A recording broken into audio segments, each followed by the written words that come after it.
Hello student, आज हम फिर एक नए लेक्चर के साथ आए हैं। आज का जो लेक्चर है वो डी फॉर्म सेकेंड ईयर के बच्चों के लिए है और जो सब्जेक्ट है drug store and business management से हमारा जो आज का टॉपिक है वो इन्वेंट्री कंट्रोल से लिया गया है। इन्वेंट्री कंट्रोल हमने आपको पिछली वीडियो में पढ़ाया है कि इन्वेंट्री कंट्रोल क्या होता है उसके बारे में, और आज हम जो बताएंगे उसकी टेक्निक यानी मेथड के बारे में बताएंगे। कौन कौन से मेथड होते हैं जो इन्वेंट्री कंट्रोल जिससे इन्वेंट्री कंट्रोल किया जा सकता है। ठीक है, तो इन्होंने जो नया जो पहला हमारा जो मेथड है या टेक्निक है वो रोल का मतलब होता है रीऑर्डर लेवल। ये पहला मेथड है। इसमें जो पूर्ण रूप से डिपेंड होता है, कंप्लीटली डिपेंड होता है किस पे, कंपनी वर्क ऑर्डर पे, मतलब कंपनी का क्या वर्क है उस पे डिपेंड होता है। तो हम देख लेते हैं कि reorder level depend on company work order, lead time and it's demand during that time whether the company maintain safety stock.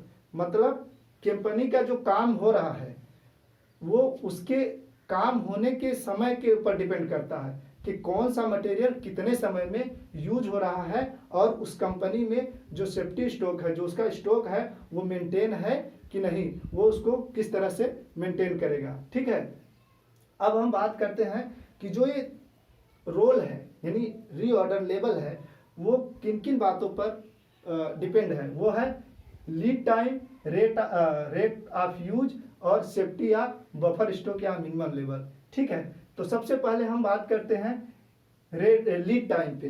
Lead time क्या होता है? ठीक है, ये तीन वर्ड हैं जिसपे ये पूरा रीऑर्डर लेवल डिपेंड है। ठीक है, तो ये क्या है लीड टाइम क्या होता है? जैसे कि मान लीजिए कोई कंपनी है या कोई मैन्युफैक्चरिंग कंपनी है, वो मेडिसिनल कंपनी है, वो क्या करे, कोई ड्रग्स बना रही है, मेडिसिन बना रही है, तो या उसको कितनी जरूरत, मटेरियल की कितनी जरूरत है, और जैसे कोई मटेरियल मंगाना हुआ उस कंपनी को, प्री ऑर्डर आया है ऑर्डर बनाने के लिए, तो मंगाना है, तो वो ऑर्डर देना है तो उसको, तो वो लीड टाइम क्या होता है कि जैसे कोई मटेरियल मंगाया है, जैसे मान लीजिए कि हम कोई मटेरियल हो गया, इसको जितने टाइम में वो किसमें, फिनिश्ड प्रोडक्ट में, किसमें, फिनिश्ड गुड्स में क्या करेगा, ट्रांसफर करेगा, यानी फिनिश्ड गुड बनाएगा, वो उसका क्या होगा, लीड टाइम होगा। अगर मान लीजिए कि ये मटेरियल 1 साल में खत्म होता है तो उसका उतना लीड टाइम हो गया। अगर ये 2 महीने में खत्म हो गया तो उसका 2 महीने लीड टाइम हो गया। ठीक है, तो मतलब मटेरियल मंगाने से खत्म होने के बीच के टाइम को क्या बोलते हैं, लीड टाइम बोलते हैं। ठीक है, रेट ऑफ यूज, तीसरा वर्ड क्या है, रेट ऑफ यूज, कि किस रेशियो से वो मटेरियल यूज हो रहा है, वो उसका क्या है, रेट ऑफ। जैसे मान लीजिए कि हमने मंगाया आज 10 कुंतल कोई मटेरियल मंगाया, कोई मेडिसिनल प्रोडक्ट रॉ मटेरियल मंगाया, और वो जो हमारा गुड्स फिनिश गुड बन के आ रहा है, मान लीजिए कि आज बन के आया और आज ही बिक गया।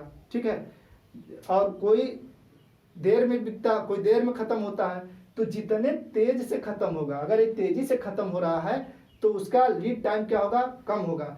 अगर वो ज्यादा देर से खत्म हो रहा है, मतलब धीरे धीरे खत्म होगा, तो उसका वो लीड टाइम ज्यादा होगा। ठीक है, तो इसी को रेट ऑफ यूज बोलते हैं। ठीक है, नेक्स्ट क्या है, सेफ्टी या आर बफर स्टॉक या मिनिमम लेवल। ठीक है, safety or buffer stock minimum level क्या है, सेफ्टी क्या होता है, जैसे कि कोई कंपनी है, उसका एक सेफ्टी स्टॉक होता है जिसमें उसे पता होता है कि कौन सा मटेरियल कितना है, मंगाना है, कम रीऑर्डर देना है, फिनिश हो चुका है, तो उसको क्या करेगा, वो मेंटेन करके रखेगा स्टॉक को। ठीक है, बफर स्टॉक में, बफर का मतलब होता है कि जैसे हमारे यहाँ अगर कोई मटेरियल कम हो गया है तो हमारे स्टॉक में है मार्केट में जाने के लिए, फिर वो कब तक खत्म होगा हम दोबारा से शुरू करके बना लेंगे, और वो कम से कम लेवल में हो, मतलब ये ना हो कि बहुत ज़्यादा है तो बिकेगा, कब बिकेगा, मतलब इतना हो कि उसको पता रहे कि हमारा इतने टाइम में ये प्रोडक्ट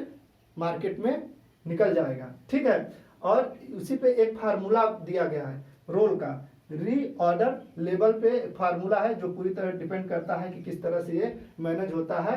क्या है? Lead time into rate of use, मतलब कि कितना समय लगा और कितना यूज हुआ, जो मटेरियल है कितने समय तक रखा हुआ था और कितने समय में वो फिनिश प्रोडक्ट में कन्वर्ट हो गया। ये इस आपको बस इतना ही लिखना है, इससे ज़्यादा कुछ नहीं है, बस इतना ही पूछता है, लेकिन ये है बहुत इंपॉर्टेंट। ठीक है, नेक्स्ट टेक्निक हम नेक्स्ट वीडियो में बताएंगे।